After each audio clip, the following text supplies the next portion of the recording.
Olá, nós estamos começando mais uma edição do Câmara Talks, o webinar da Câmara de Conciliação, Mediação e Arbitragem, Ciesp-Fiesp. E nesta semana o tema é produção autônoma de provas, processo judicial e arbitragem, um tema de maior relevância no contexto jurídico aí após o novo Código de Processo Civil e também quando se pensa nas possibilidades de resolução adequada e consensual alternativa dos conflitos. Nessa semana nós temos três grandes convidados: o professor Heitor Sica, professor da Universidade de São Paulo, advogado; o professor Daniel Neves, doutor pela Universidade de São Paulo; e o professor Arthur Arsuf, doutorando pela PUC São Paulo e advogado, além da Lilian Bertolani, nossa secretária-geral adjunta, que vai estar atuando como facilitadora das nossas discussões. Então, Heitor, Daniel, Arthur, Lilian, muito boa tarde para todos vocês. É muito bom recebê-los, ter mais uma edição aqui do Câmara Talks. E Lilian, vamos seguir com os trabalhos. Obrigada, João. Eu agradeço a oportunidade do aprendizado com os professores e vou dar início, então, primeiro dirigindo a pergunta para o doutor Arthur. A prova sempre foi pensada tradicionalmente para a instrução de um processo, seja arbitral, seja judicial, que está pendente. O que significa a produção antecipada?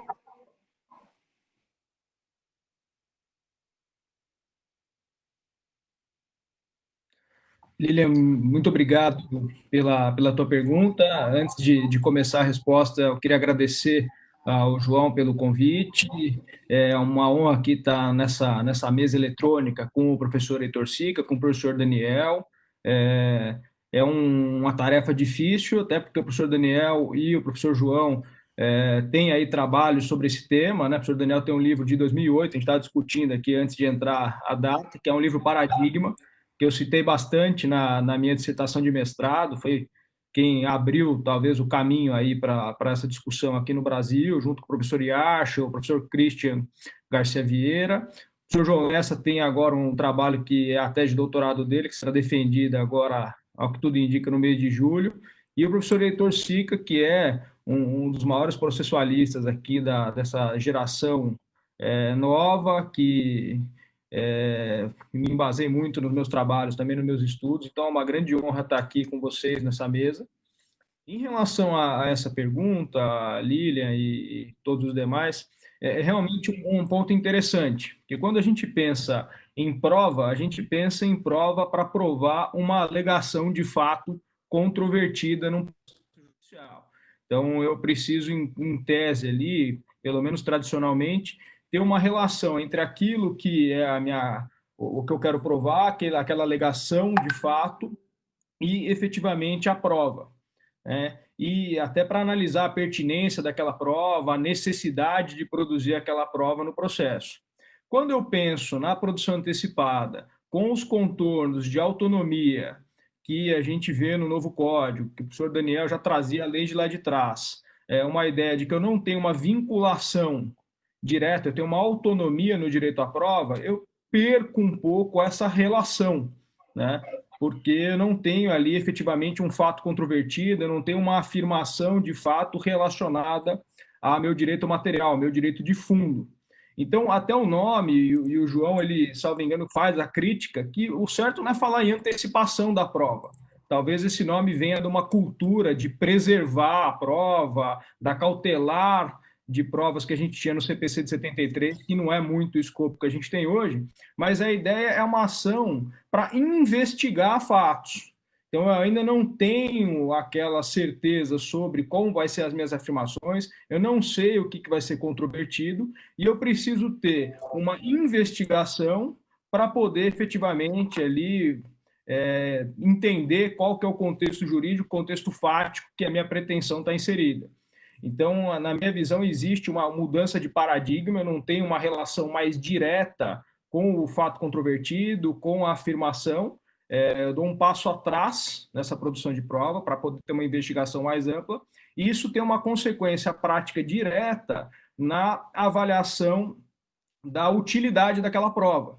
Como eu ainda não tenho a causa de pedir definida, como eu ainda não tenho os argumentos de pedido, de defesa definidos, eu tenho que ter uma amplitude maior, né? A admissão dessa prova tem que ser mais flexível, mais generosa do que seria num processo onde eu já tenho ali a discussão do direito material de fundo, né? Então, realmente, acho que tem essa quebra de paradigma, sem, obviamente, permitir que isso seja feito de forma abusiva. Quando eu faço o pedido de investigação de prova, eu tenho que deduzir ali minimamente qual é a relação jurídica, o que eu pretendo investigar, para evitar que essa prova seja muito ampla e aí acabe podendo levar a situações abusivas que a gente vê com muita frequência no direito estrangeiro, principalmente no direito americano. Muito obrigada. Doutor Daniel, poderia nos dar os comentários? Iniciar aqui minha participação, né, agradecendo o convite, João, muito obrigado, me senti honrado para falar um tema, de fato, que é um tema muito agradável para mim, um tema que me ocupa aí já faz algum tempo nos meus estudos, ainda mais podendo, né, partilhar aqui desse encontro virtual com o Heitor Sica. Heitor é um amigo meu de velha data, lá da São Francisco, tivemos juntos, inclusive, né, Heitor, numa live recentemente, falando sobre nulidades. Aliás, uma live que me deixou com muitas questões na cabeça, vou confessar. Estou esperando ansioso o seu livro sobre nulidades do processo civil. Certamente vai agregar muito. Será uma visão inovadora, mas bastante fundamentada, né? E o professor Arthur também, né, que se debruçou sobre o tema, que é altamente qualificado, portanto, para trocar essas ideias conosco hoje a respeito da produção autônoma de prova, né?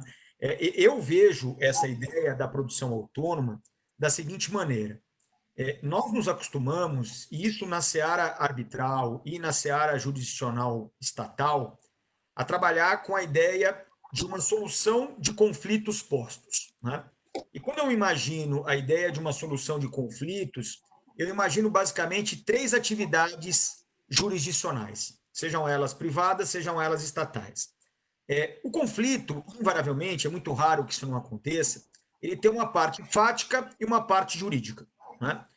Tanto que a gente sempre, na petição inicial, na jurisdição estatal, fazemos 1 dos fatos, 2 do direito, que é exatamente os elementos de uma causa de pedir, né? Fatos e fundamentos jurídicos, teoria da substanciação e tudo mais.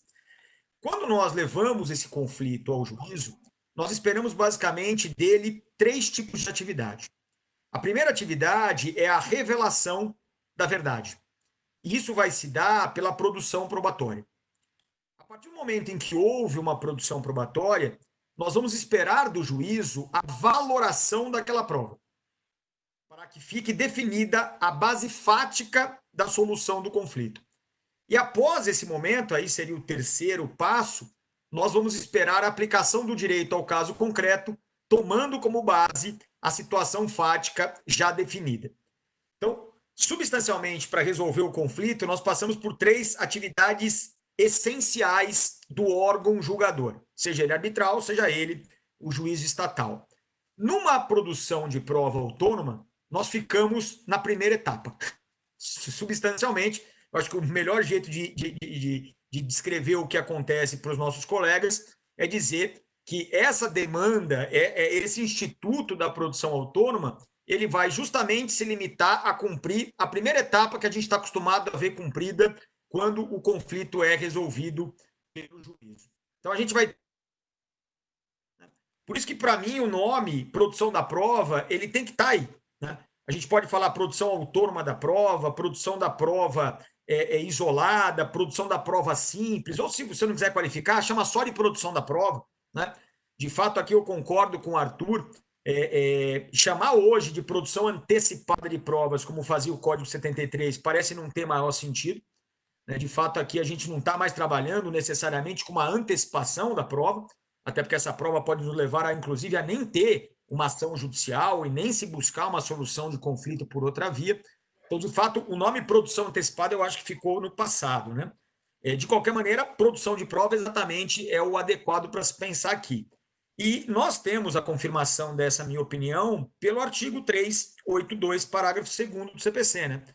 Que expressamente vai dizer, olha, nesse tipo de procedimento, o juiz não vai falar sobre a ocorrência ou não dos fatos, o que significa dizer, ele não vai valorar a prova e não vai aplicar o direito ao caso concreto. Ou seja, ele não vai fazer nenhum tipo de análise jurídica.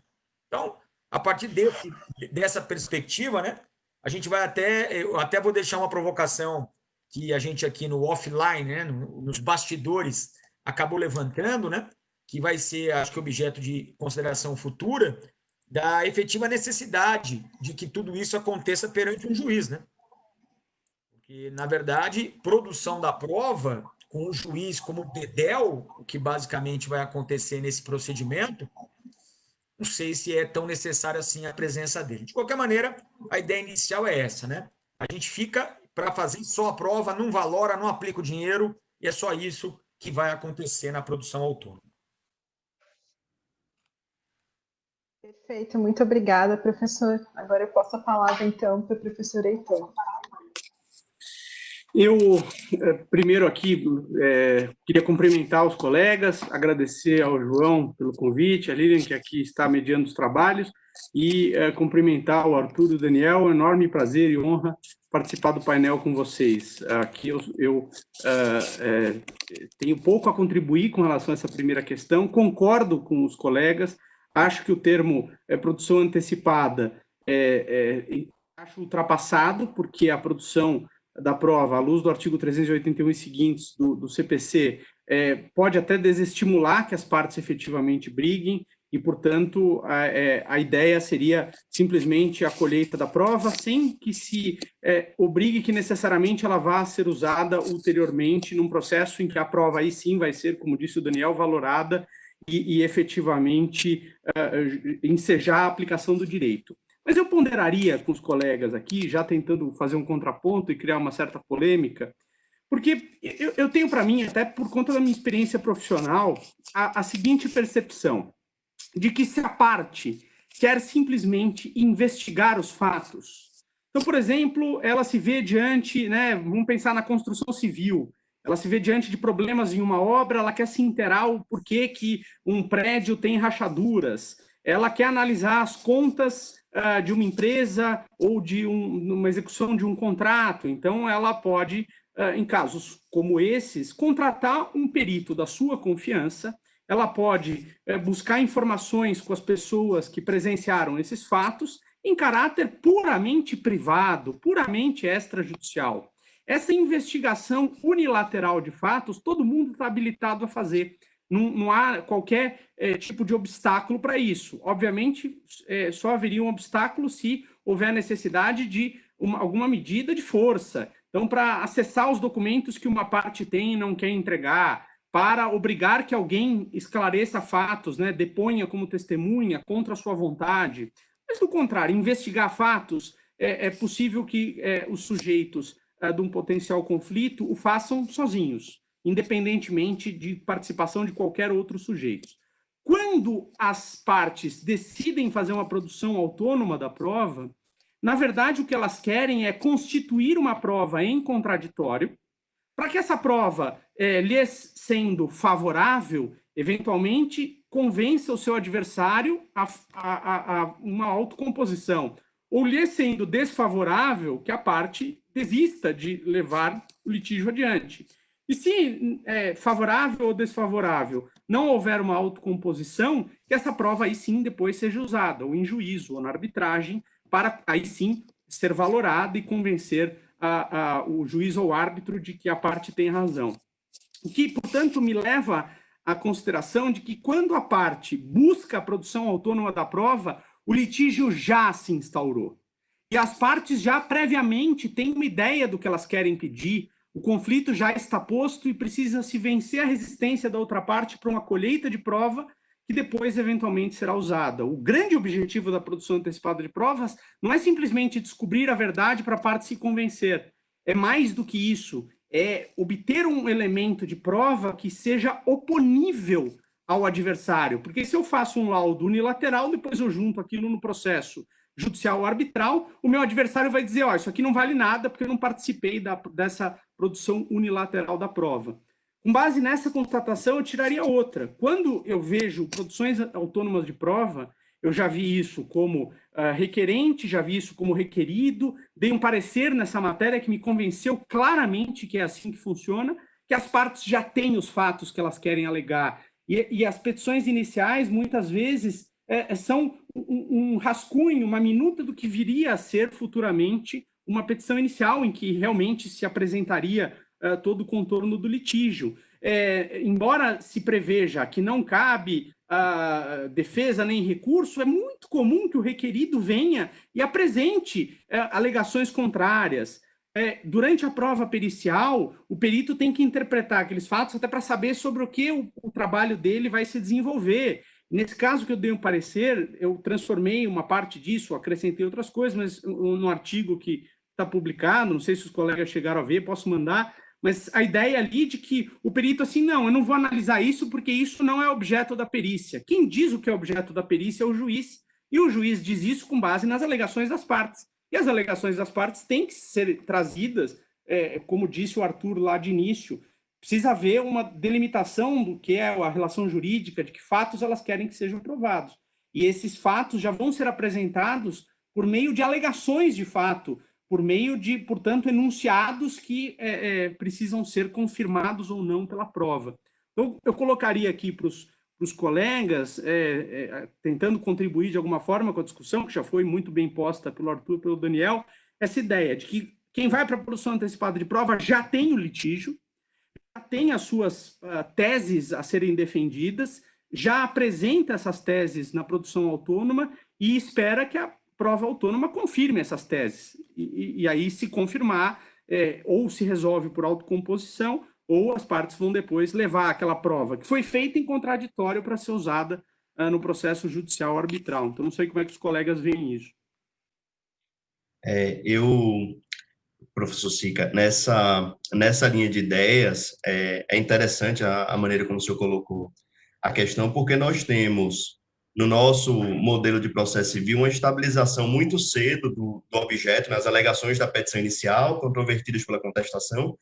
Isso antecede a instrução probatória no modelo do processo judicial e também no nosso modelo de arbitragem, via de regra, embora as alegações tenham o requerimento e a resposta, e depois as alegações iniciais propriamente. Mas a prova ela vem depois, né? Na verdade, o que isso faz um pouco é inverter e confirmar que tipo de alegação, quando a gente pensa no contencioso futuro, eu vou fazer com chance de êxito, né? No sentido de que a prova ela me ajuda a avaliar, inclusive, se o pedido deve ser deduzido ou não, e qual é a minha chance de ganhar ou perder. É por isso que ela funciona como um indutor negocial também, porque mais seguro ou menos seguro, não é, da probabilidade de êxito daquela pretensão analisada aí por um terceiro, um juiz ou um árbitro, isso me ajuda a pensar sobre isso. Em modelos processuais nos quais não se tem a estabilização do objeto litigioso do processo tão cedo, não é? A prova ela desenvolve esse papel como parte do desenrolar, não é?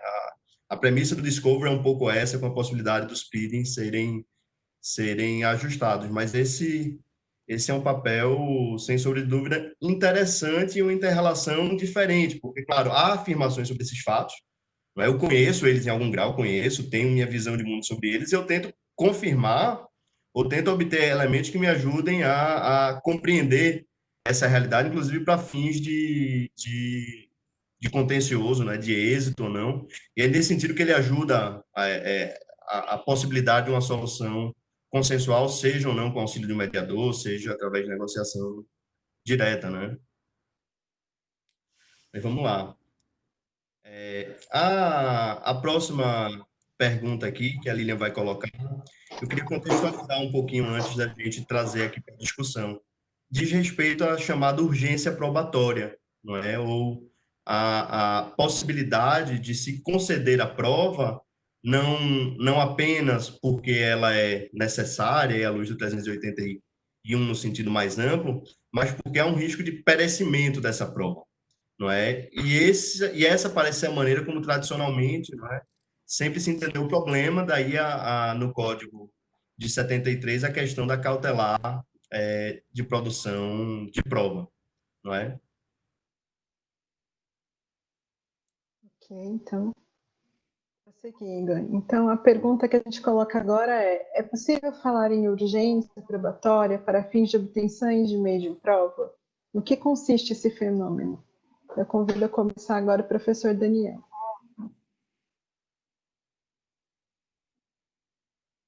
A resposta do Heitor, né, na colaboração do Heitor aqui anterior, muitas vezes também me parece que a produção autônoma de prova ela colabora com o princípio da economia processual. Né? Em que termos? Você vai fazer uma prova da qual você tem, principalmente pericial, da qual você quase tem certeza de um resultado favorável. Né? Então, nós tivemos um problema aqui no meu prédio, vários problemas estruturais, que um engenheiro que morava aqui, ele falou, de olho, já dá para ver que isso aí é um erro de construção. Mas se a gente contratar um perito para fazer a perícia, vai custar um dinheiro e vai demandar um tempo. E o que vai acontecer quando a gente ajuizar a demanda contra a construtora? Ela vai, como o Heitor bem colocou, apontar a falta do contraditório e nós vamos ter que repetir essa prova em juízo. Então, na verdade, como haveria um problema, por vezes, né, de indeterminação do próprio pedido, de uma indefinição grande para você já ir para uma ação judicial, e às vezes nem é essa a sua vontade, você faz a prova anteriormente, né, para não ter que fazer duas vezes. Né? Essa é a verdade, para não ter que fazer uma vez unilateral, gastar dinheiro e tempo, e depois ter que repetir em juízo. Né? Agora, com relação à urgência, a gente tem que lembrar, né, que na vigência do Código 73, nós tínhamos as cautelares típicas probatórias, não era só a produção antecipada de provas, nós tínhamos também a exibição de coisa-documento e a justificação, a esquecida justificação, que formavam um grupo dentro das cautelares típicas, que eram as cautelares probatórias. E esse já era um grupo que tratava o tradicional, antigo e conhecido periculo in mora de uma maneira um pouco diferente. Porque a cautelar, em geral, quando trabalha o periculo in mora, pensa na ineficácia do resultado final. E quando a gente aplicava o periculo in mora às ações probatórias autônomas, nós sempre pensamos no perigo da prova não poder ser produzida. Não era propriamente uma questão de ineficácia do resultado final do processo, mas muito antes disso, a impossibilidade de você conseguir um resultado favorável. Porque a partir do momento em que a prova não pudesse mais ser produzida lá na fase instrutória, você não conseguiria chegar ao resultado favorável e aí nem se colocava em questão se o resultado favorável seria ou não eficaz. Ele simplesmente não seria favorável. Então, a gente já tinha que divorciar um pouco a cautelar probatória daquelas cautelares em geral. Nunca foi o velho e bom periculo in mora. Sempre foi um periculo in mora diferenciado. Nesse sentido, né?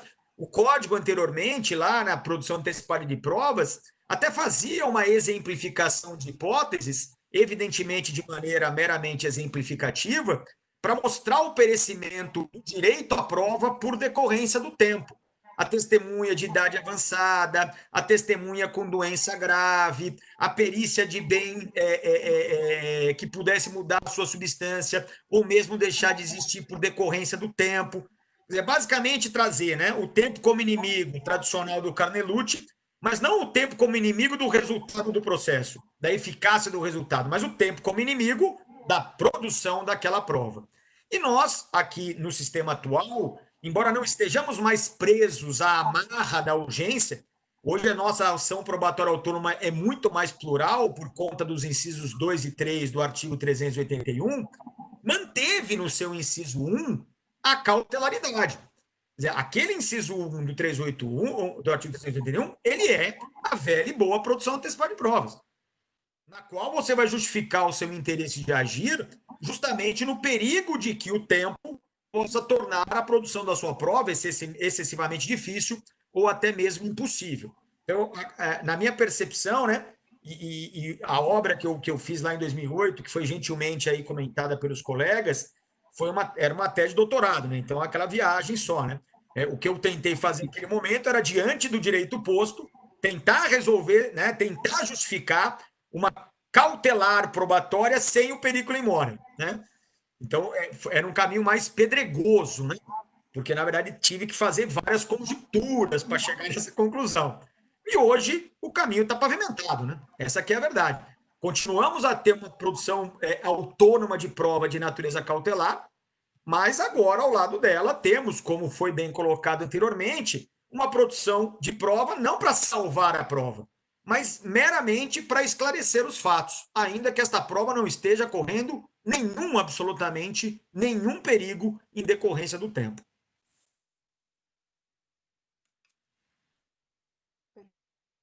Professor, obrigada. Convido a professora Heitora, seus comentários.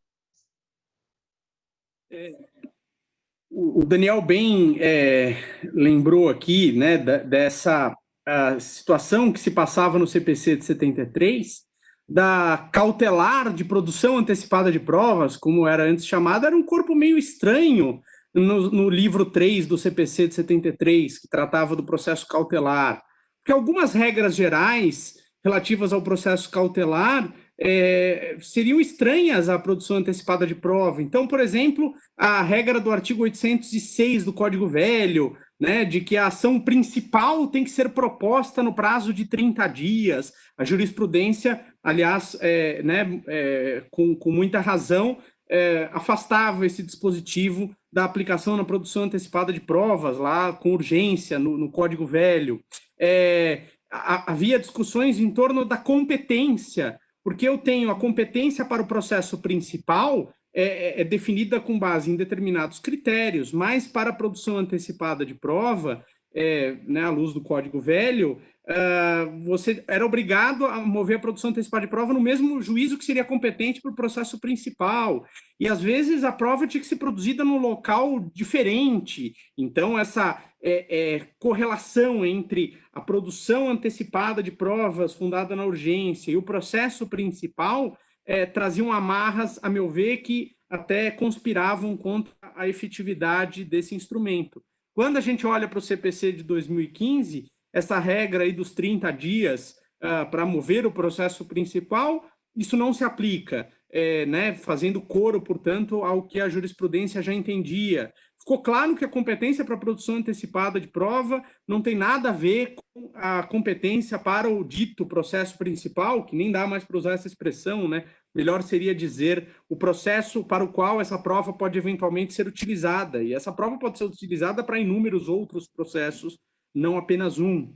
Então, eu aqui, tentando complementar o que o Daniel muito bem colocou, tentando contribuir de alguma forma, destacar que o CPC de 73 já previa a produção autônoma da prova em situação de urgência, dentro lá das medidas cautelares. O CPC de 2015 reposicionou esse instrumento, não mais lá na parte de tutela provisória, mas sim na parte geral, né, do livro relativo à produção da prova, e soltou essas amarras que a indevida colocação da produção antecipada da prova em razão da urgência trazia no Código Velho. Nós temos hoje um regramento, a meu ver, muito mais coerente, muito mais razoável, e a gente vai falar disso daqui a pouco, inclusive nos ajudando a resolver problemas relativos à produção da prova em situação de urgência em relação a um futuro processo arbitral, por exemplo. É cedo para falar disso, mas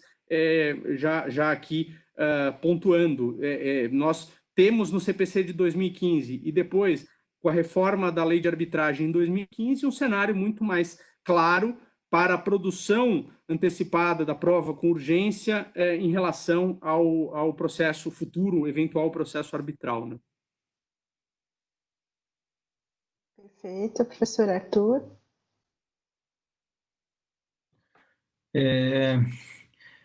Não tenho muito a contribuir aqui, já depois das falas do Daniel e do Heitor, sobre a questão histórica, né? Realmente a gente tinha aí um panorama onde a ideia da produção da cautelar no CPC de 73 era preservar uma prova que poderia ser perecida. E aí tinham aqueles exemplos clássicos, né, que o professor Daniel citou, do prédio que corria o risco de desmoronar, a testemunha que tinha o risco de saúde, e sempre havia essa correlação, né, pelo menos pelo texto da lei. Agora, no CPC de 2015, eu tenho uma visão talvez um pouco diferente sobre essa urgência na produção da prova. Se a gente observar o artigo 381, ele traz lá, em tese, 3 possibilidades de produção da prova antes do processo que trata do acertamento do direito material, né? E uma dessas hipóteses é justamente a hipótese da urgência. Esse seria um requisito, um dos requisitos possíveis para eu produzir a prova antes, né? Aí talvez seja o único ponto onde a locução antecipada faça sentido no sistema atual.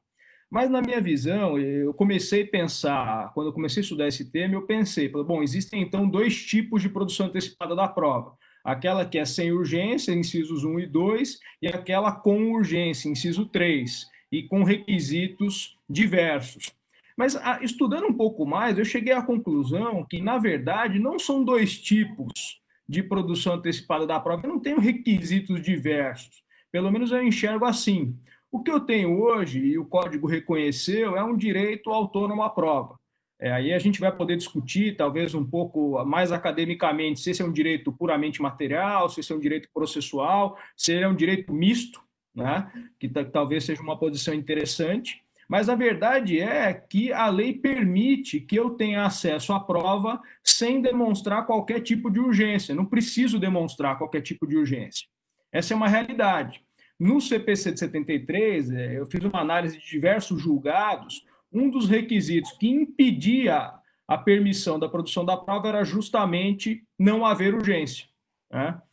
No CPC de 2015, como a gente tem 2 dispositivos, 2 incisos que permitem a produção de prova sem urgência, o que me parece, na verdade, é que eu tenho um único instituto, um único tipo de produção antecipada da prova, que é aquela prevista nos incisos 1 e 2, ou seja, sem urgência, e que nas hipóteses em que eu preciso produzir aquela prova de maneira mais rápida, mais célere, ou porque aquela prova pode perecer, ou porque eu tenho alguma necessidade de ter aquela prova imediatamente, na verdade, o que acontece é o fenômeno da tutela provisória dentro da ação de produção autônoma da prova. Ou seja, eu já tenho o direito de obter, por exemplo, o depoimento de uma determinada pessoa. Essa pessoa, então, se ela está doente, o que eu preciso é antecipar aquele provimento final da produção antecipada da prova. E aí eu tenho uma tutela provisória dentro da produção antecipada. Eu não teria aí 2 tipos, 2 ações diferentes com requisitos diferentes. Então, na minha opinião, não existe mais o que a gente chama de ação de produção antecipada da prova com o requisito da urgência.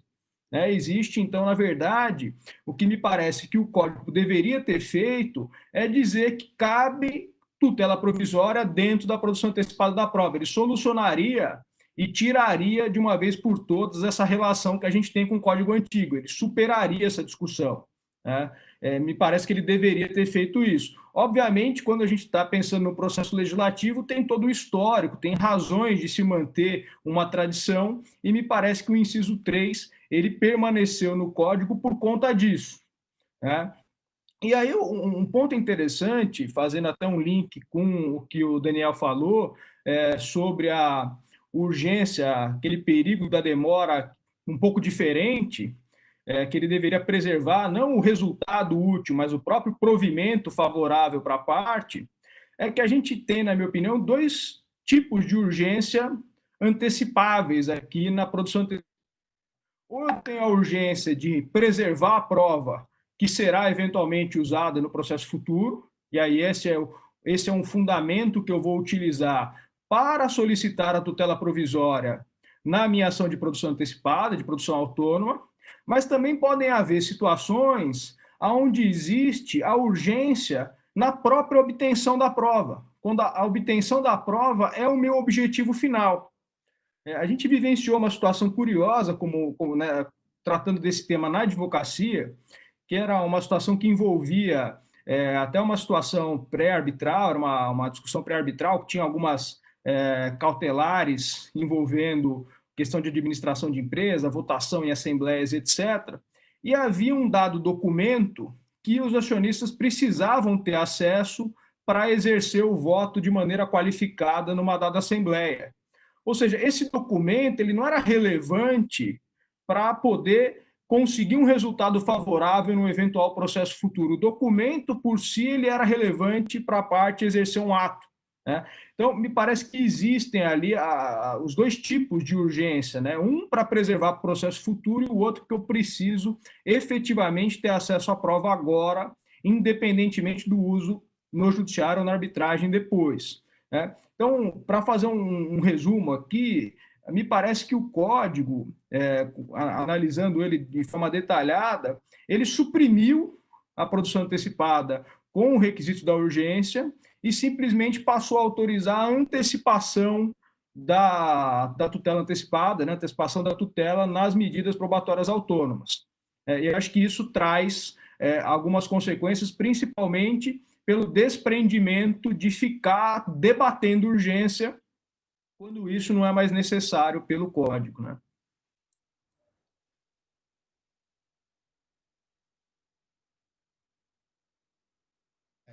Perfeito. A questão da urgência, eu não tenho dúvidas aí, concorrendo em grande parte com o Arthur, que existem urgências puramente probatórias. Eu preciso daquele documento de imediato. E também não tenho dúvida de que isso representa uma antecipação do provimento probatório final.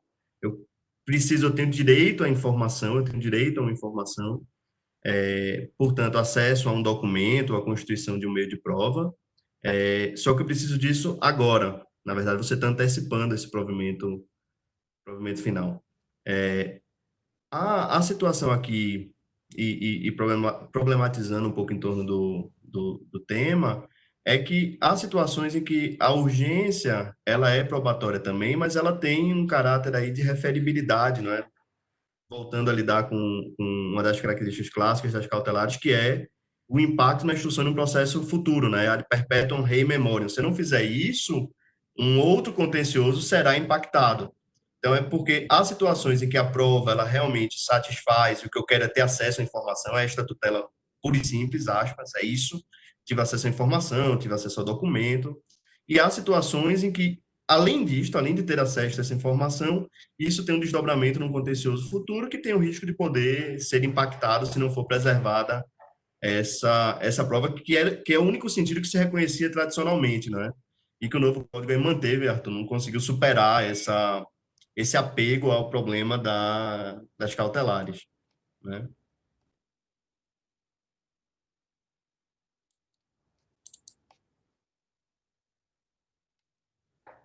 Continuando, eu vou trazer a primeira pergunta, então, da nossa audiência. O Ricardo Amin pergunta se, após a propositura da ação principal, só posso promover a ação autônoma com o requisito da urgência? Convido o professor Heitor, então, para... Só comentando, o Ricardo Amin é o Ricardo Nacli, tá certo? Também aí, processualista, bem mais conhecido como Ricardo Nacli do que como Ricardo Amin. É conhecido dos três, certamente, aqui.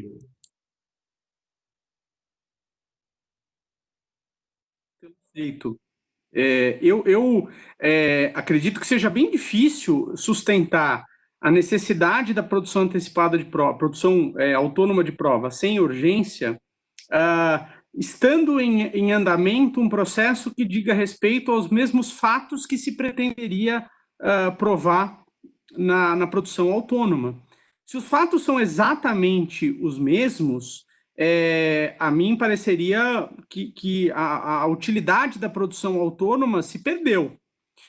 A parte recorreria à produção autônoma para produzir uma prova que seria oponível ao seu adversário e poderia, portanto, ou fazer com que as partes se autocomponham ou fazer com que as partes litiguem de uma maneira mais bem informada.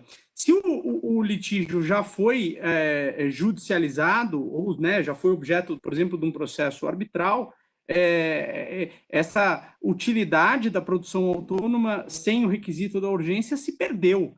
Então, eu acho difícil sustentar. Agora, se os fatos forem distintos, ou seja, aquela produção autônoma não vai versar exatamente sobre as questões que naturalmente já serão objeto da instrução probatória nesse processo já pendente, aí sim eu vejo como possível que ela seja uma produção autônoma desprovida de urgência. Hipótese em que, eventualmente, a prova assim produzida, a prova a gente sabe como começa, nunca sabe como termina. Eventualmente, um elemento que foi colhido ali possa ser útil para o processo que já estava pendente anteriormente. E aí seria possível utilizá-la nesse processo, mas seria uma situação excepcional em que a produção autônoma teria um objeto distinto do processo e assim mesmo revelou um fato que era relevante para esse processo.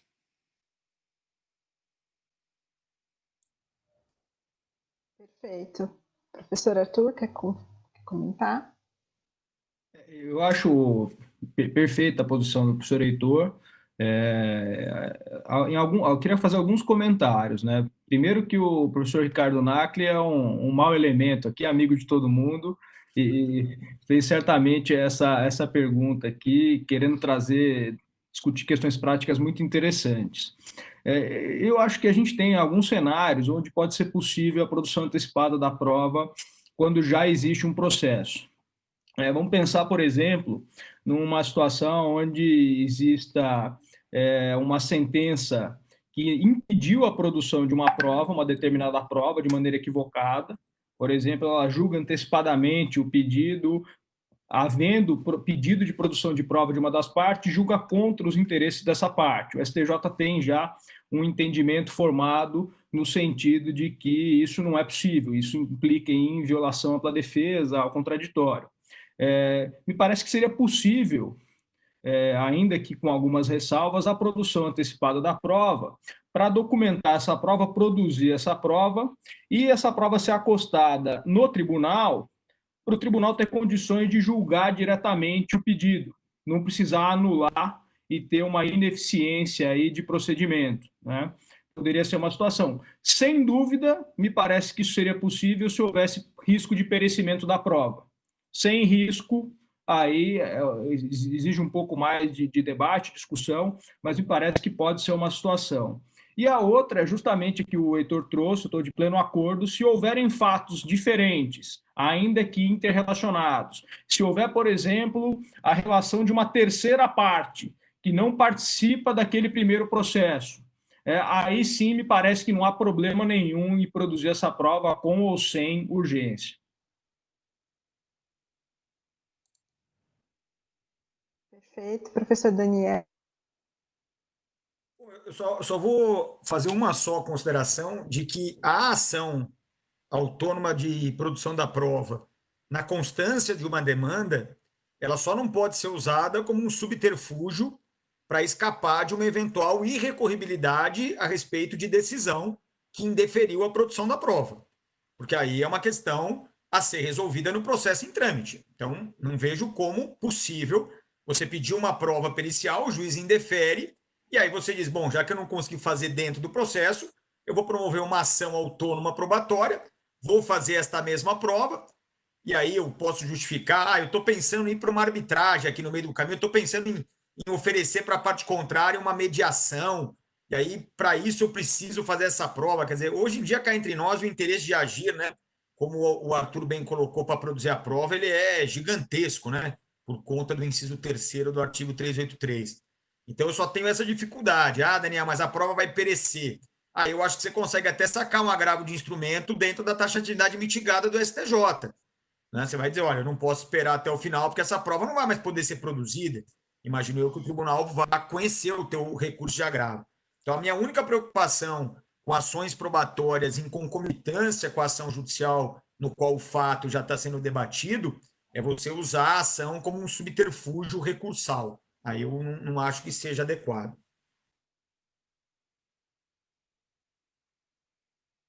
Perfeito, professor. Eu vou agora fazer uma pergunta, então, com relação à arbitragem. É possível a produção antecipada de uma prova para fins de instrução de um futuro processo arbitral? Essa produção antecipada de provas deve ser feita perante o judiciário? Agora, então, eu começo com o professor Arthur.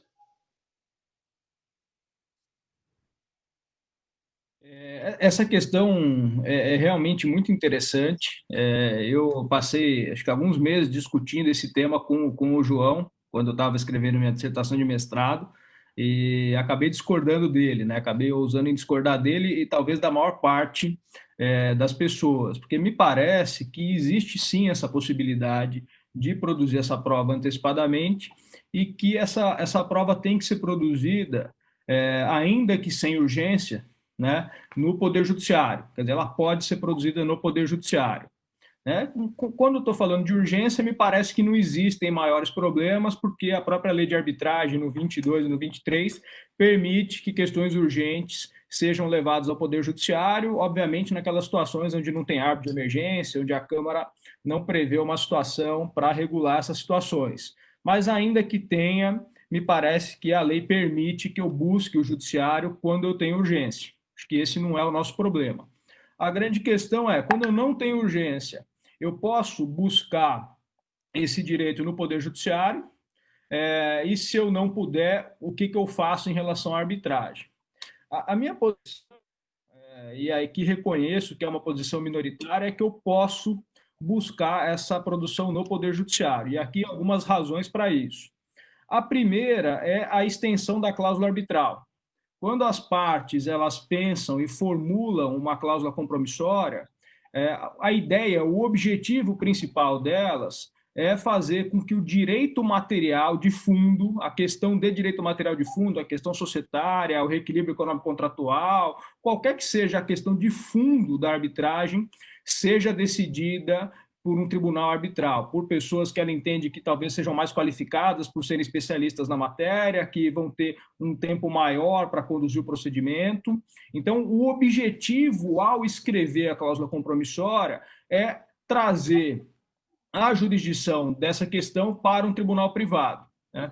Então, na minha opinião, o que acontece é o seguinte: como a jurisdição ela é plena, a jurisdição estatal ela é plena, e eu excepciono a jurisdição estatal a partir de uma cláusula compromissória, quando eu não prevejo especificamente que a produção da prova deve ser produzida antecipadamente na arbitragem, me parece que, como produzir ou não a prova de forma antecipada ou investigativa, como a gente falou aqui, não compõe, em regra, o objetivo das partes ao fazer a cláusula compromissória, que ela poderia ser feita no Poder Judiciário, né? Então, a minha visão é essa, e reforçando que é uma visão minoritária. Parece que a questão da produção antecipada da prova estaria fora da cláusula compromissória. Mas, ainda que a gente não imagine que seja assim, eu tive um debate interessante com alguns juízes do Fórum Central, das varas especializadas em arbitragem, de como que eles conduzem isso, né? E tanto o juiz da primeira vara quanto o juiz da segunda, eles têm uma posição muito firmada, no sentido de que a produção sem urgência tem que ser feita na arbitragem. Eles não admitem essa produção no Poder Judiciário. Agora, o que me parece curioso, e aí essa ressalva é importante, ainda que você entenda que a produção tem que ser feita na arbitragem, se a parte vai ao judiciário e requer a produção dessa prova, a extinção dessa ação probatória autônoma só pode ocorrer após a parte contrária, o requerido, alegar a exceção de arbitragem. Porque é isso justamente que acontece no processo de conhecimento, né? No processo de conhecimento, o CPC tem uma previsão que diz que, havendo cláusula compromissória, se a parte procura o judiciário e o réu, em contestação, não alega exceção de arbitragem, e aí um termo atécnico da lei, haveria prorrogação de competência do judiciário. Obviamente, todo mundo que está aqui sabe que não é uma hipótese de prorrogação de competência, é um problema de jurisdição, mas, no fundo, o que o CPC estipulou é que, não havendo alegação do réu, o judiciário será o competente para apreciar aquela questão.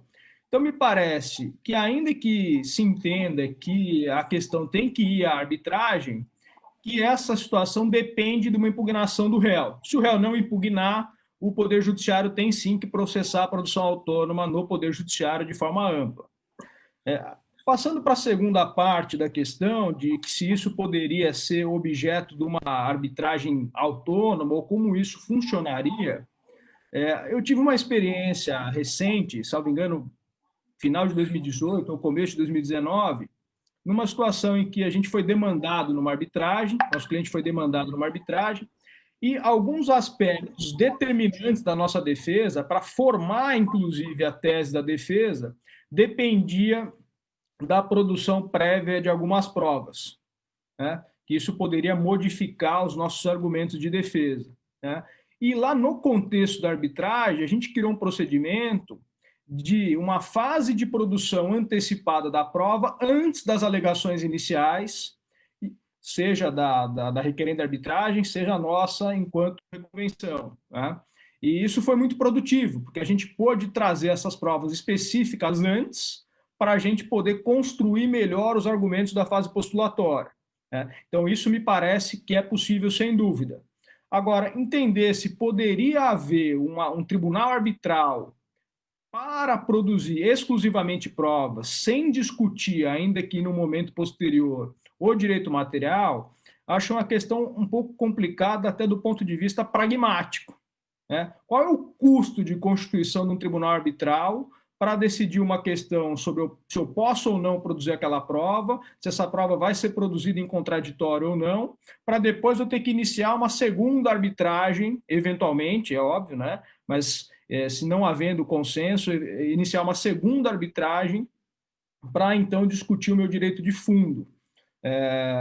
Então, me parece que é um problema pragmático. Agora, tecnicamente, se isso estiver constando na cláusula compromissória, se as partes assim concordarem, eu concordo aqui com o professor Heitor Sica, que trouxe a discussão antes da parte online aqui do painel, de que seria, sim, possível constituir um tribunal arbitral para conduzir esse procedimento de produção autônoma da prova.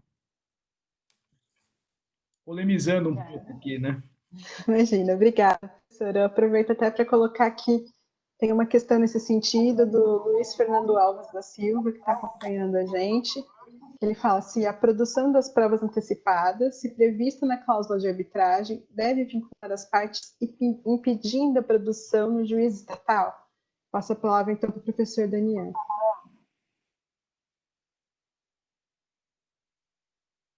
Sou eu ou Heitor? Professor Daniel, isso. Eu? Bom, então, vamos lá, né? Eu acho que eu vou adotar aqui a doutrina majoritária, viu, Arthur? Na minha seguinte percepção, né? Se a gente considerar que a cláusula arbitral ela envolve apenas e ela se justifica apenas pelo conhecimento jurídico daquele que vai julgar a demanda, a gente pode criar uma premissa perigosa de habilitar o árbitro escolhido pelas partes a se negar a produzir a prova. Ele simplesmente diz, olha, vocês na verdade me escolheram porque eu manjo muito de direito societário. Agora, produzir a prova é um negócio cansativo, produzir a prova é algo que qualquer Zé Mané pode fazer, então faz o seguinte, vão lá no judiciário, produz essa prova, traz ela para mim e aí eu vou magnanimamente aplicar o meu conhecimento jurídico sobre essa prova e vocês vão sair daqui super satisfeitos, porque foi isso que vocês vieram atrás, né? Do meu conhecimento sobre a matéria jurídica. Então, eu não sei, eu acho que pode até criar uma premissa meio esquisita, né? Porque, na minha percepção, apesar da premissa ser correta, eu vou lá para a minha primeira participação. Quando você tem um conflito e você quer que ele seja resolvido, você já antevê 3 fases cognitivas. Produção da prova, valoração, aplicação do direito. É evidente que a questão da especialidade do árbitro ela vai aparecer efetivamente naquele final que é a aplicação do direito. Mas é possível, e a experiência acaba mostrando isso, que as partes, inclusive, prefiram o árbitro instrutor do que o juiz instrutor. Seja pelo ambiente mais amigável da arbitragem, seja porque quando você entende a matéria de direito, você consegue conduzir uma instrução probatória de maneira mais adequada, porque você já sabe o que está por vir. Então, você, até por um viés cognitivo já formado, você acaba direcionando a prova para aquilo que você vai efetivamente precisar para fazer um julgamento, o que, eventualmente, um juiz estatal, que já sabe de antemão, inclusive, que não vai ser ele que vai julgar o conflito, teria um desinteresse quase que absoluto em proceder dessa maneira. Então, eu acho um pouco complicado nesse sentido. O segundo ponto que eu achei interessante, né, que você colocou, que eu concordo plenamente com você, mas aí eu vou problematizar e não é o nosso problema. O problema nosso aqui é o CPC. Né? Porque você colocou bem. Daniel, você é daqueles, então, que acha que não pode, sem urgência, fazer em juízo, né? Eu sou. Bom, e se uma das partes roer a corda e entrar com ação probatória em juízo? Aí eu concordo plenamente com você que caberá à parte contrária dizer que não aceita, porque se uma vez a parte contrária não reagir, como é num processo de conhecimento, nós teremos, você falou que é uma expressão inadequada, perpetuação da competência jurisdicional estatal, mas é o que é, né? O processo vai continuar lá na Justiça Estatal. Problema aqui para nós, o 382, parágrafo 4º, né? Que é, quem sabe, o mais desgraçado de todos os dispositivos do CPC 2015. Porque ele simplesmente proíbe o réu de se defender. Então, tecnicamente, se você escolher o meio jurisdicional e eu não aceitar, eu não posso falar que eu não aceito. Porque a lei me proíbe de fazer qualquer tipo de defesa. Ah, Daniel, mas esse dispositivo ele é inconstitucional. Ele é inconstitucional ao quadrado. Mas perceba que diante da literalidade da norma, a gente vai ter um problema. E não vai dar para tentar escapar pelo enunciado 32 do Conselho da Justiça Federal.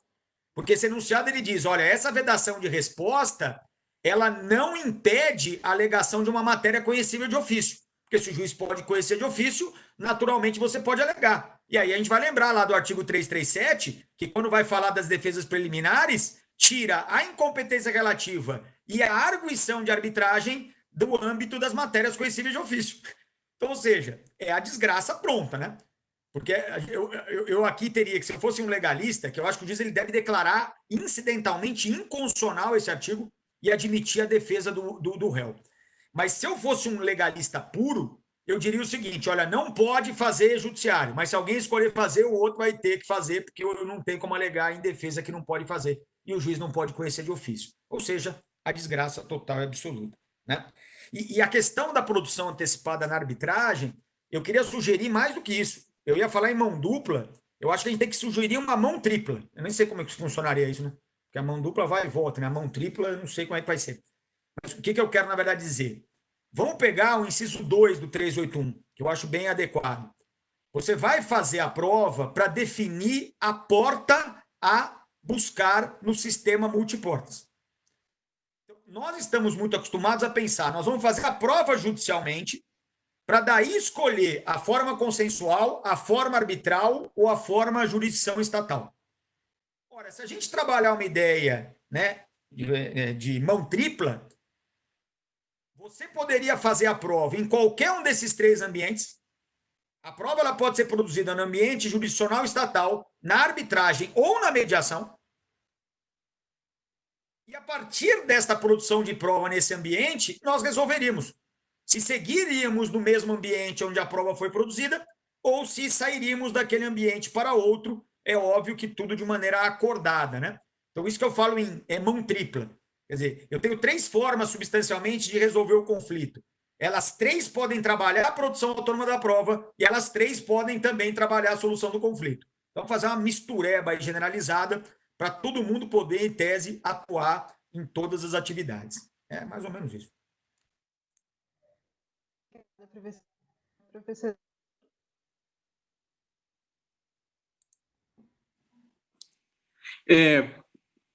O debate com os colegas é riquíssimo e eu fico aqui com a cabeça fervilhando de ideias. Mas eu acho que existe um consenso entre o Arthur, o Daniel e eu, de que se as partes estiverem de acordo, ou seja, elas querem fazer perante a jurisdição estatal, elas querem fazer perante a jurisdição arbitral, ou elas querem fazer num ambiente puramente extrajurisdicional, vamos chamar assim, ou seja, chamam um perito da sua confiança, os advogados sentam no seu escritório, nos seus escritórios e ouvem testemunhas e fazem perguntas, tudo isso seria possível dentro de uma ideia de autonomia da vontade. Então, concordo com o Daniel, com a dificuldade que o 382, parágrafo 4º, traz para a questão, e também concordo com o Arthur ao dizer que é estranho que o juiz possa conhecer essa questão ex officio, sem ouvir o réu, porque assim como as partes podem celebrar a convenção arbitral, elas podem renunciar à convenção arbitral expressa ou tacitamente. Quando o autor vem a juízo, ele renunciou à convenção arbitral. Quando o réu não alega a existência da convenção arbitral, ele também abriu mão e a jurisdição estatal não poderia, de ofício, se recusar a ouvir esses dois sujeitos. O grande problema está quando as partes não estiverem de acordo, ou seja, a cláusula compromissória não prevê, as partes não fazem nenhuma composição amigável quando a questão surge, ou seja, não escolhem consensualmente qual seria uma das três portas ou uma das três vias aí que o Daniel colocou para fazer essa produção autônoma da prova. E aí, portanto, sem esse consenso prévio, é que se coloca essa dificuldade de maneira mais clara. Eu mapeei, tentei levantar a literatura que existe a respeito da produção autônoma da prova e arbitragem. E listei aqui os argumentos pró-judiciário e os argumentos pró-arbitragem. Começando pelo pró-arbitragem. A produção da prova, e aí o próprio Flávio Archel fala isso com todas as letras, está incluído realmente no exercício da jurisdição, ou seja, realmente é uma atividade jurisdicional, não é uma atividade administrativa, e, portanto, se as partes convencionaram que houvesse a arbitragem, isso estaria abrangido pelos poderes do árbitro. Se o direito à prova não é um direito puramente processual, um direito a obter um elemento que, uma vez passando pela valoração do juiz, vá convencer o juiz ou o árbitro de que a parte está certa, que haveria um direito material à prova, um direito autônomo à prova, e, portanto, isso entraria dentro de uma ideia ampla do direito material que o árbitro poderia solucionar. O pedido de prova, para confirmar até o que eu disse antes, ele envolve uma alegação de fato, e o juiz, muito embora não vá valorar a prova, ele analisa os fatos para bem poder conduzir a produção da prova em caráter autônomo, de tal maneira que isso fica ainda mais claro que existe uma atividade jurisdicional. Aqui tem a questão do sigilo, tem um outro argumento que eu vi aí, já não me lembro mais em qual artigo que eu li, que não haveria como fazer uma sentença, né, uma atuação estatal que seria preparatória para um futuro processo arbitral, mas sem data para terminar, porque, diferentemente das situações de urgência, né, o juiz atuaria sem aquela condição resolutiva futura da arbitragem começar. Então, essas seriam as opções, as razões pelas quais a produção autônoma da prova necessariamente deveria ser feita perante o tribunal arbitral, perante o processo arbitral. E aí os argumentos contrários de que o judiciário deveria aceitar. Então, o Talamini escreveu sobre isso, um texto já de algum tempo, que ele fala sobre produção autônoma da prova e lá no meio fala da arbitragem. Então, ele usa alguns argumentos ali bastante interessantes. Quando já se sabe de antemão que uma parte vai se recusar à produção da prova e que a medida de coerção sabidamente vai ser necessária. Então, nesse caso, como o árbitro não teria como atuar coercitivamente, já se pede diretamente ao juízo estatal. A parte pode mostrar que ela precisa da prova para saber se o seu litígio é arbitrável, para saber se realmente ela tem, do ponto de vista objetivo ou subjetivo, como levar o conflito para a arbitragem. Quem é favorável à produção da prova em caráter autônomo perante o judiciário insiste muito para a ideia de que não há a solução do litígio, não cabe defesa, não cabe recurso, o juiz estatal, portanto, não invade os poderes do árbitro, que tem uma questão de custo, tem uma questão de economia processual, de favorecimento à conciliação. Mas eu vou dar um último argumento, esse eu não vi identificado em nenhum lugar. Se nós entendermos que existe um direito autônomo à prova, como Flávio Archel sustenta até ele pôs isso no título da tese dele, o direito autônomo à prova, mesmo que exista uma cláusula compromissória, um compromisso arbitral, esse direito autônomo à prova ainda existe. O grande problema do respeito ao direito autônomo à prova é que a parte, ao buscar a tutela desse direito autônomo à prova, se ela leva isso ao poder judiciário, o poder judiciário não aceita, diz que é arbitragem. Aí ela leva a questão para ser solucionada em sede arbitral. E em sede arbitral, os regulamentos não estão preparados para uma arbitragem apenas probatória. Aí a outra parte seria chamada para esse requerimento de instauração de arbitragem puramente probatória e não haveria amarra alguma para que essa parte requerida pedisse o que ela quisesse, formulasse, né, pedidos outros muito além da simples produção autônoma da prova. Se os regulamentos não estão preparados, se as partes não entrarem em consenso, se o judiciário se recusar a fazer a produção autônoma da prova, quando eu levar isso para arbitragem, eu fatalmente vou matar o direito autônomo à prova. Só sobraria a possibilidade, como disse o Arthur, das partes já envolvidas no processo arbitral entrarem num consenso, mas, de novo, voltamos ao mesmo problema. Como é que eu, que quero só o meu direito autônomo à prova, posso obrigar o meu adversário a participar dessa produção da prova, para que essa prova seja oponível a ele, e não discutir mais nada? Então, me parece que o judiciário fechar a porta, eu acho que até há razões para isso. O grande problema é que nós não temos alternativa. E se os regulamentos não estiverem preparados para isso e não houver consenso das partes, o direito autônomo à prova em juízo morreu, na jurisdição arbitral ele morreu.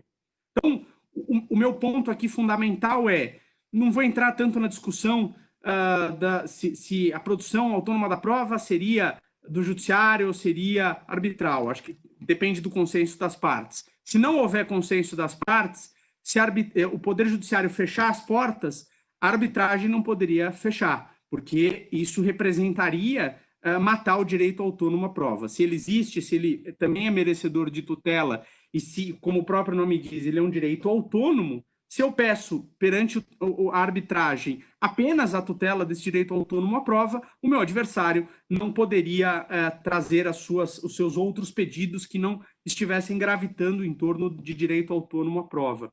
Então, isso pode trazer para o requerente, o interessado numa produção autônoma da prova, uma sinuca de bico, porque ele vai para o judiciário não deixa ele fazer porque diz que é na arbitragem, ele vai para a arbitragem sem o consenso do requerido, não deixa que ele tutele o seu direito autônomo à prova.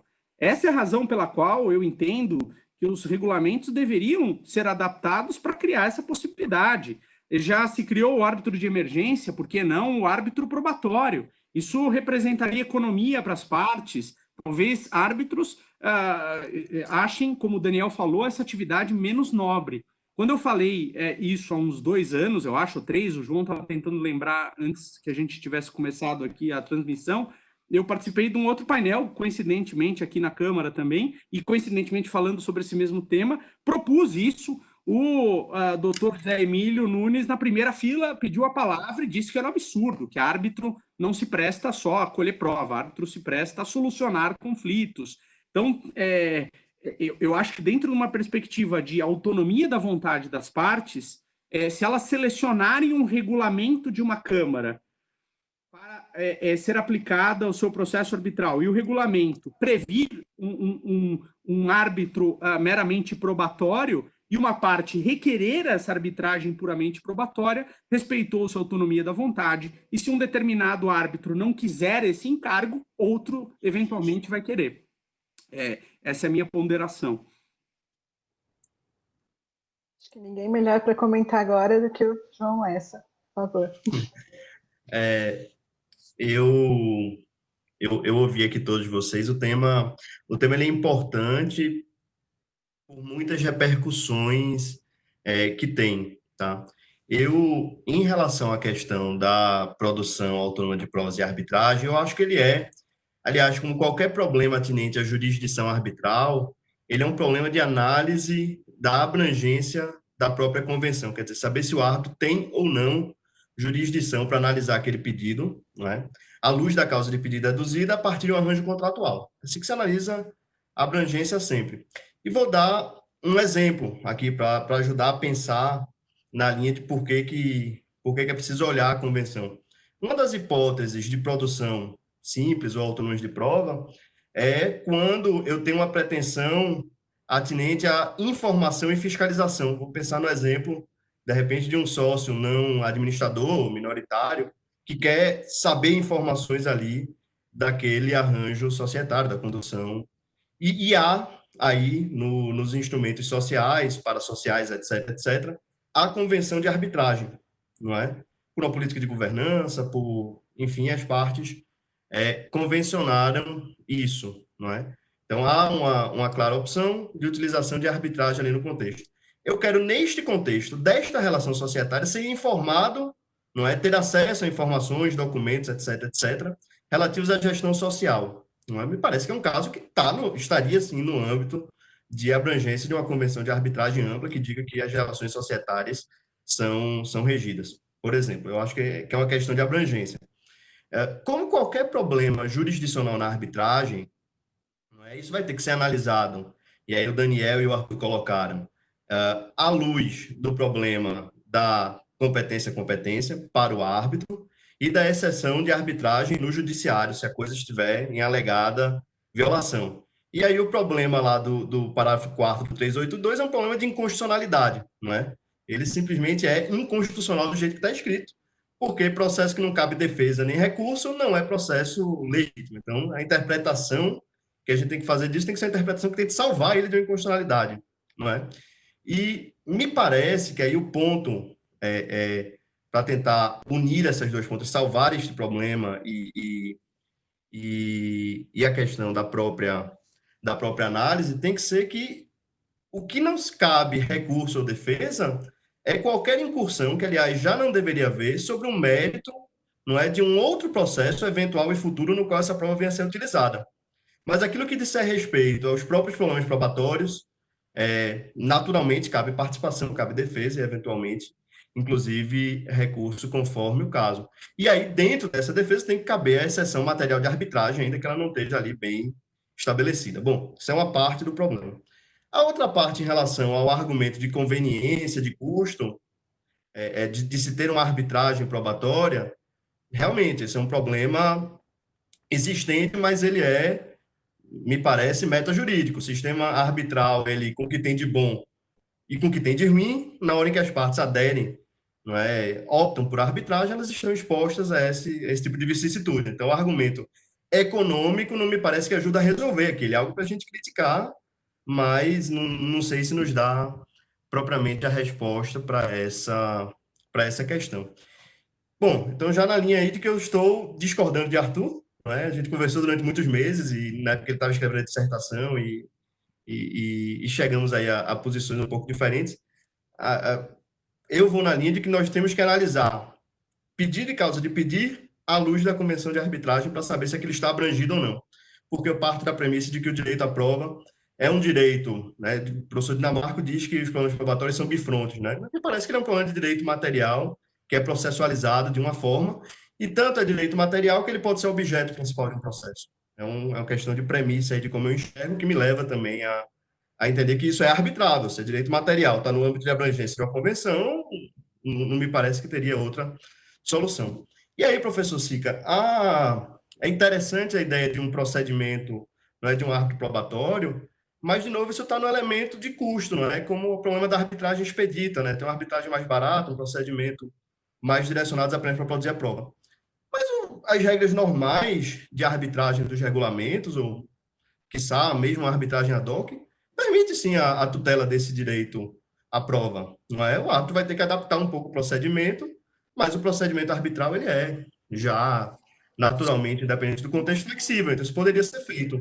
Né? Então, a ideia é boa, mas eu acho que seja impeditivo. Deixa eu explicar, João, o que eu quis dizer. eu abri o microfone aqui, estou te interrompendo, pedindo desculpa, mas só para me explicar. Eu quero direito autônomo à prova, eu quero só a produção da prova, como requerente. Aí o requerido é chamado e ele pede tudo que ele quiser, não só a produção da prova. Ele matou o meu direito autônomo à prova. A menos que o requerido concorde comigo que nós vamos brigar naquele processo arbitral apenas para colher a prova, do contrário, ele tem o poder de desvirtuar o meu direito autônomo à prova. Então, foi essa a questão. Se tiver todo mundo de acordo, perfeito. O problema é quando o requerente quer só a prova e o requerido quer outras coisas. O processo já não será um processo de produção autônoma de prova, será um processo em que se discutirá o próprio fundo do litígio, entendeu? Essa que é a minha colocação. Entendi, mas aí é um problema de agregação ou reuniões de arbitragem, mas estou entendendo que seria feito aí no momento da defesa, né? Uma espécie de reconvenção ou pedido sobre isso. É uma questão de ampliação aí do próprio objeto. Esse é um ponto, talvez, a ponderar. Mas, assim, nada impede no procedimento arbitral padrão estabelecido que seja tutelado o direito. O problema da agregação talvez tenha que se pensar em relação aos limites, não é?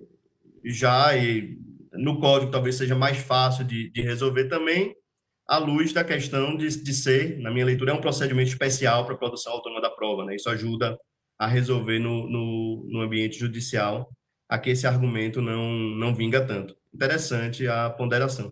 Mas só concluindo, fechando o raciocínio, o que eu entendo aqui do sistema arbitral é isso, quer dizer, se nós entendemos que isso é um direito autônomo, né? Para mim é um direito com clara feição material também, não me parece que a gente tem como excluir, pelo menos a priori, do âmbito de incidência de uma convenção de arbitragem. Assim, o meu argumento é, olha, é preciso analisar qual é a abrangência dessa convenção para saber se está ou não. E, no fundo, isso é um pouco a coisa do consenso, de saber se as duas partes optaram por não ou não por utilizar a arbitragem para aquilo tudo.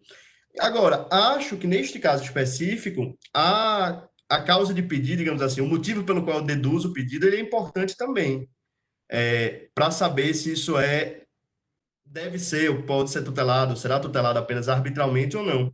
E aí a hipótese da causa de pedido urgente é muito clara, que você vai ter que resolver pelos problemas das medidas de urgência pré-arbitral, mas eu acho que o 381, inciso segundo, ele também tem os seus problemas.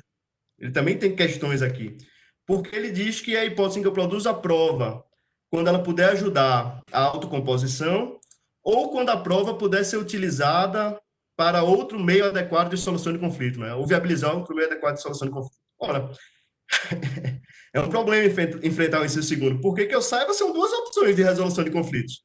Ou é autocomposição, ou sem a presença no terceiro, mediação, conciliação, ou é arbitragem, que aí é heterocomposição de conflito. Qual seria a outra hipótese aqui, né? O outro meio adequado de solução de conflitos que entraria na hipótese do inciso segundo? Esse é um problema também aí que fica colocado e que é preciso fazer o recorte, é preciso pensar um pouco à luz da causa de pedir. Porque, vamos lá, se a gente está pensando aqui na hipótese de produzir uma prova simplesmente para negociar, aliás, na qual eu não tenho com muita clareza, às vezes, nem a definição do objeto litigioso do processo futuro, a análise, não é, da abrangência da convenção de arbitragem, ela também acaba impactada, porque é à luz da pretensão que eu sei se aquilo está ou não no âmbito da convenção. Não é assim que é feito a verificação da jurisdição na arbitragem. Então, esses são problemas. A linha que eu vou é que não dá para respondê-los antes, simplesmente excluindo a possibilidade de arbitragem, porque eu acho que é o problema de saber, certamente é um direito arbitrável, não é em tese, acho que não há problema em relação à arbitrabilidade dele. A questão é saber aí se ele está ou não abrangido no âmbito de jurisdição, que para mim se equivale à competência de atuação de um determinado tribunal arbitral. Acho que é mais ou menos como eu vejo a questão.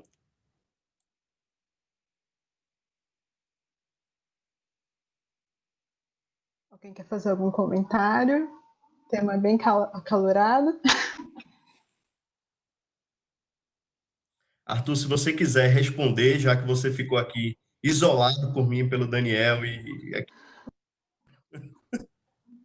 Eu realmente, desde o começo, eu deixei claro que a minha posição era minoritária, mas eu acho que, inclusive, esse é um argumento que eu tenho pensado nele, mas eu não quis trazer porque eu estou refletindo ainda. Mas como a discussão ficou interessante, o inciso 2, 381, ele indica que a produção pode ser feita no judiciário, né? Porque se eu posso produzir a prova para verificar se eu vou entrar com a ação, se outro meio de resolução de conflitos é adequado, ele indica, então, que eu poderia produzir a prova no judiciário para identificar se a arbitragem realmente vale a pena, é adequada ou não para mim. Eu não sei a extensão desse dispositivo ainda, se realmente dá para afirmar que ele contribui com essa tese, mas à primeira vista ele contribui. E eu concordo com você, João, sobre a possibilidade desse tema ser arbitrável. Não vejo problema de arbitrabilidade objetiva nenhum. Meu grande ponto é que na construção das cláusulas compromissórias, como regra, esse tema não é o tema que está sendo ali posto em debate. Então, é comum você ver, por exemplo, cláusulas compromissórias em estatutos sociais que digam qualquer conflito societário será resolvido por meio de arbitragem. Será que eu posso incluir, né, a produção da prova dentro desse escopo de conflito societário? Acho que esse é o grande debate. Se as partes incluírem expressamente, eu não tenho dúvida de que isso pode ser arbitrável. A grande questão é, numa cláusula que está escrita e pensada para a solução de direito material, se isso está incluído ou não. Acho que esse é o cerne. E até para fazer um contraponto também, acho que um esclarecimento que talvez eu não tenha me feito claro, em relação ao professor Daniel, eu jamais disse, ou pelo menos quis dizer, que a escolha das partes pela arbitragem era para ter simplesmente um árbitro com conhecimento da matéria. Existem diversas outras vantagens. Agora, o grande ponto para mim é que quando as partes escolhem a arbitragem, elas estão pensando num procedimento e nisso incluindo um decisor com talvez maior qualificação técnica para decidir o direito material delas. Não que isso seja a única escolha, que eles estão escolhendo um julgador com conhecimento. Existem diversos outros fatores. Agora, o meu ponto é que todos esses fatores em conjunto são pensados para a solução do direito material, pelo menos como regra. E que isso talvez possa contribuir na interpretação da cláusula compromissória para a gente entender se a produção autônoma está ali inserida ou não. Essa é a minha visão. Agora, que realmente esse é um problema prático, e que, como o professor Heitor disse, se a gente não encontrar uma solução, esse direito pode acabar sendo não tutelado, sendo deixado de lado. Isso para mim é claro. Professor Heitor, no sentido de que uma eventual reconvenção numa arbitragem probatória poderia desvirtuar o Instituto, é muito interessante. Porque ainda que eu tenha uma produção antecipada no Poder Judiciário, obviamente a parte requerida vai poder dar início ao procedimento arbitral para discutir o direito material de fundo, não há problema nenhum, não haveria uma incompatibilidade, uma prejudicialidade na convivência desses dois procedimentos. Mas, mesmo assim, o procedimento estatal ele seguiria exclusivamente para produzir a prova. Então, até provocando aqui o secretário-geral e a Lilian também na Câmara, eu acho interessante ter, sim, um procedimento específico no regulamento, que talvez não tenha aí o caráter, não seja necessário do ponto de vista técnico, mas possam incentivar as partes a pensar no problema e solucioná-lo de forma expressa ao escrever as cláusulas compromissórias. Muito obrigada. Professor Daniel, algum comentário? Só para concluir, vai ser um pouco desanimador o que eu vou dizer agora, mas tudo que a gente está discutindo aqui parte de uma confecção de uma convenção de arbitragem meia boca, né? Vamos ser sinceros.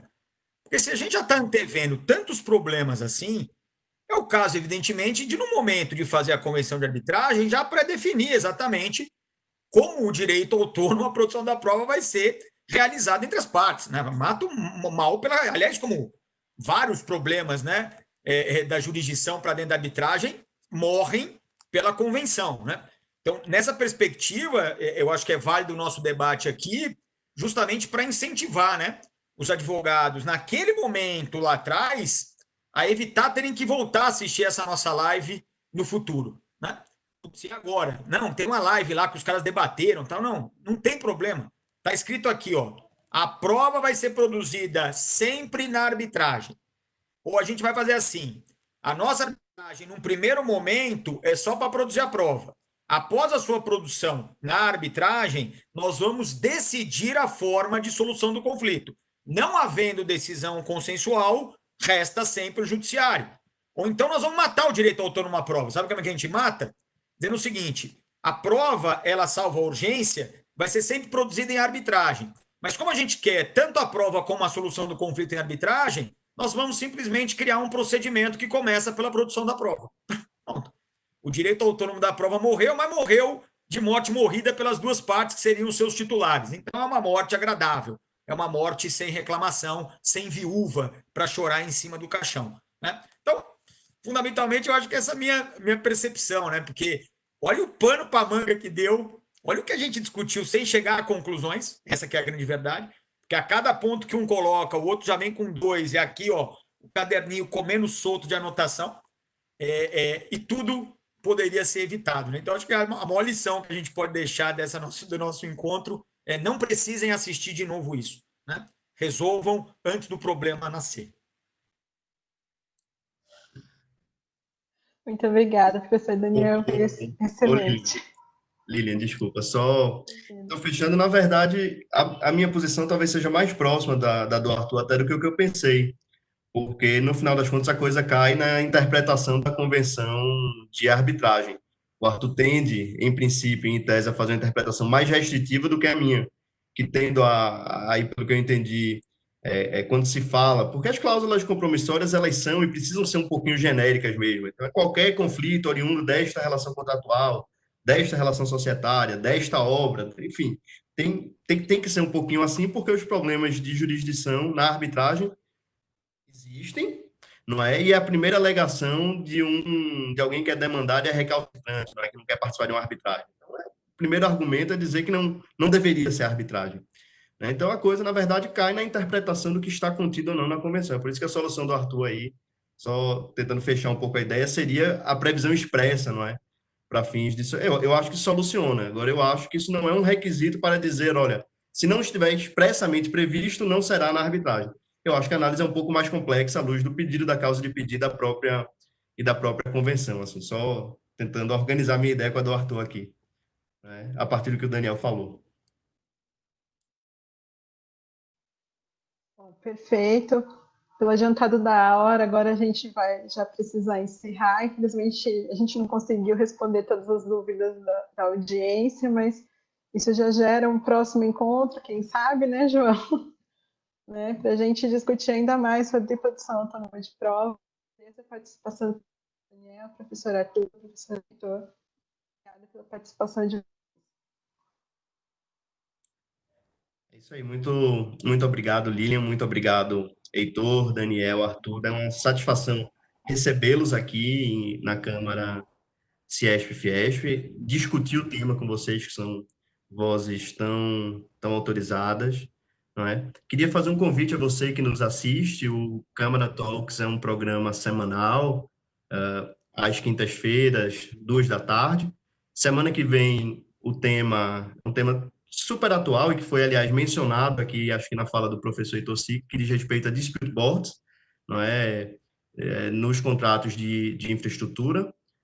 Então, fica o convite para que você participe, nos assista na próxima semana, em que vamos trazer mais um aspecto, né? O dispute board do âmbito dos serviços, dos temas tratados pela Câmara CIESP-FIESP ainda não tinha sido tratado. Nós tivemos alguns câmaras talks sobre arbitragem, inclusive este aqui, embora esse também fale com os meios consensuais, mediação, conciliação, a produção de provas tem todo este sentido, mas e já tínhamos tido também um sobre mediação, e agora nós vamos ter um especificamente para tratar de dispute board, que é um arranjo novo, é uma novidade no mercado brasileiro de resolução de disputas, que está vinculado, guarda relação com a melhor gestão, não é, dos conflitos que surgem na condução de uma obra, normalmente grandes obras de infraestrutura. Então, muito obrigado pela sua audiência. Muito obrigado pela participação, os vários comentários. E Daniel, Heitor e Arthur, meu muito obrigado a vocês, meus caros. Obrigado, João. De novo, obrigado pelo convite. Um abraço aí ao Daniel, Arthur, Lilian. Foi um prazer.